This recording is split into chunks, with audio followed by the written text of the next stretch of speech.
ఈరోజు తెల్లవారుజామున మరో ఘోర విషాదమైతే చోటు చేసుకుంది.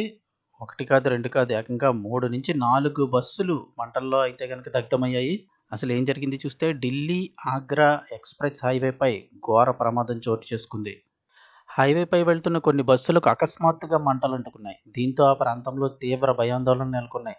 అసలు ఏం జరుగుతుందో కూడా తెలియక వాహనదారులు తీవ్ర గందరగోళానికి గురయ్యారు. ఈ ప్రమాదం జరిగిన వెంటనే రెస్క్యూ టీమ్స్ ఘటనా స్థలానికి చేరుకొని సహాయక చర్యలు చేపట్టాయి. దీంతో భారీగా ట్రాఫిక్ జామ్ ఏర్పడిపోయింది. అసలు ఏం జరిగింది చూస్తే ఉత్తరప్రదేశ్‌లోని మంగళవారం నాడు తెల్లవారుజామున ఢిల్లీ, ఆగ్రా ఎక్స్‌ప్రెస్ హైవేపై బీభత్సం చోటు చేసుకుంది. మధుర వద్ద ఎక్స్‌ప్రెస్ హైవేపై వెళ్తున్న పలు బస్సులు అగ్నికీలల్లో చిక్కుకోవడంతో భారీ ప్రమాదం జరిగింది. ఈ ఘటనలో కొన్ని బస్సులు నడి రోడ్డుపై కాలి బూడిదయ్యాయి. ఈ దుర్ఘటనతో ప్రయాణికుల్లో తీవ్ర భయాందోళనలు రేకెత్తాయి. దీంతో ఆ ప్రాంతం మొత్తం తీవ్ర గందరగోళ వాతావరణం నెలకొంది. ఇక తెల్లవారుజామున కావడంతో అది ఎక్స్‌ప్రెస్ హైవేపై దట్టమైన పొగమంచు ఉన్నట్లు ప్రత్యక్ష సాక్షులు చెబుతున్నారు.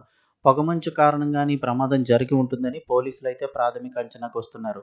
ఇక ఢిల్లీ, ఆగ్రా ఎక్స్‌ప్రెస్ హైవేపై జరిగిన ప్రమాదానికి సంబంధించిన సమాచారం అందిన వెంటనే రెస్క్యూ బృందాలు రంగంలోకి దిగాయి. హుటాహుటిన సంఘటనా స్థలానికి చేరుకొని సహాయక చర్యలైతే చేపట్టాయి. పోలీసులు, అధికారులు చేరుకొని ఆ మార్గాన్ని దిగ్బంధించి రెస్క్యూ ఆపరేషన్లను ముమ్మరం చేశారు. కాలి బూడిదవుతున్న బస్సులను ఆర్పేందుకు ఫైర్ ఇంజిన్‌లను రప్పించారు. అయితే ఎక్స్‌ప్రెస్ హైవేపై ఘోర ప్రమాదం జరిగిందని ఒకేసారి 3-4 బస్సులకు మంటలంటుకున్నాయని ఒక ప్రత్యక్ష సాక్షి వెల్లడించారు.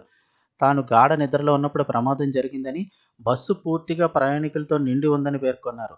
తెల్లవారుజామున 4 గంటల సమయంలో ప్రమాదం జరిగినట్లు తెలిపారు. ఈ ప్రమాదంలో ఎంత ప్రాణ నష్టం జరిగిందనే వివరాలైతే ఇంకా తెలియాల్సిందే. అన్ని బస్సులు మంటలతో అయితే గనక ఉండడం జరిగింది.